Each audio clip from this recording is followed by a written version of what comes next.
Okay, so now we're going to do backhand volleys. I'm not going to go through the whole grips again, because if you saw in the previous video with the forehand volleys, it's the same grip, it's continental. Stuff happens at the net super quick. We don't have time to be, wait a minute, I got to change my, whoa, hold it. We don't have time for that. So we need one grip that fits all, and that's the continental grip. Now, if the continental grip's feeling weird, you're probably just not turning the shoulders. You're probably just doing this, and my wrist doesn't want to bend that way. So just make sure, I know this is kind of going back to the previous video, that you turn the shoulders on these volleys.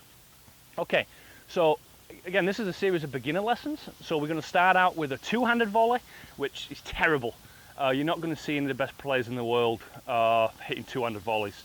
Maybe some ladies out there, I don't want to get into trouble, but not many. You're not going to see Federer hit a two-handed volley. Okay, but we're going to start out with two. So the ball comes, we're going to turn the shoulders, we're going to keep the racket out in front, and it's just like we're catching the ball on the strings, and we're going to use his legs, and we're going to step with his left, and then we're going to go catch. And just like the forehand on a waist-high volley, we're going to get the last step to happen as we make contact, okay? So let's say you've done that, and you've been doing that for a few weeks, and you're kind of getting it. So now what we're going to do, we're going to try and transition into a slight one-handed volley. So now what we're going to do, instead of just going full-out one-handed volley, we're going to keep both hands on the handle, but as you hit the ball, you're going to let one hand stay back like this.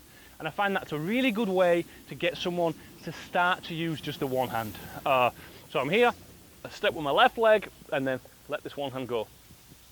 Once you've done that for a while and you feel comfortable, now we're going to move the hand into like a holster position where the racket's going to be holstered, the neck or the throat of the racket in the left hand like this. A really nice position, really comfortable. So when the ball comes now, we're going to turn, we're going to step, and the left arm and the right arm is going to go back. And we're going to split like this. I don't know how you want the fingers, however you think's coolest. I used to play squash in England with a guy that used to do everything like this because he thought it looked cool. He was a bit of a ponce. But anyway, so I'm here, ready position. I'm going to turn, left hand's going to go back, boom, into the ball. That left hand's important because it's a little bit like you're walking a tightrope. If you're walking a tightrope, you'd have your arms out like this to balance yourself, and that's kind of what the left arm does when you're hitting these volleys. It wants to go back, so you have that balance. This is a little more advanced, but on low volleys, your left arm goes up. On high volleys, the left arm goes down. Again, you're kind of helping balance yourself with that left hand. Okay, so let's talk about low. Now we've got the one hand. Now we're going to get into the low volleys and the high volleys. Very similar to the other one. Teaching tennis after a while it's pretty similar. So I'm going to get down. I'm going to make sure I step before the ball gets here. I'm going to lunge. I'm going to keep my racket and my head at the same level. Keep my eye on the ball and put a little bit of underspin on this ball.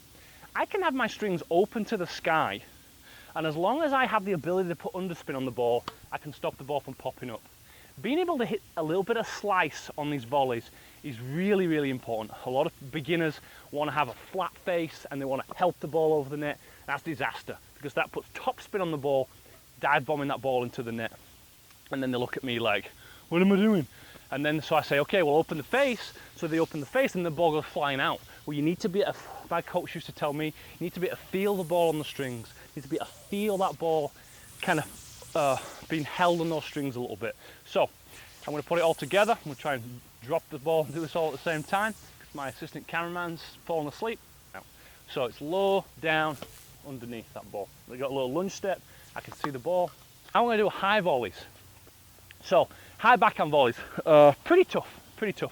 I spend a lot of time teaching ladies during the day, and to generate power on a high backhand one-handed volley is really pretty tough shot. If anything, if you have time, we talk about a swinging volley on that, but that's a little more advanced. So we're just going to talk about the basics of a high volley, one-handed volley.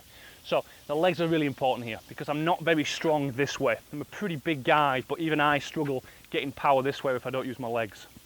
So ball comes, I'm going to turn and put my body weight on this left foot. Now, obviously, one size doesn't fit all. So if the ball's way over there, I have to move and then do this. I can't just go 1, 2. Oh, well, coach online told me just to take 2 steps. Well, you've got to use some athletic ability here, or some artistic license, you should say. So ball comes, I get my left leg loaded. I'm going to make a big turn, and I'm going to push into the ball, and that step's going to happen after I make contact. Boom, and it's going to go this way. If I can really use that left leg and really push, then I'm going to get the ball into the court. I hesitate to say this to people because I know most people grip the racket really tight anyway, but this is a shot where I'm going to grip the racket a little bit tighter. If I'm trying to stick the volley, I'm going to go ahead and hold that racket a little bit tighter because I don't want it to flop around. Probably the only shot or the only time I'm going to tell someone to hold the racket tighter is a high backhand volley. Is that right or is that wrong?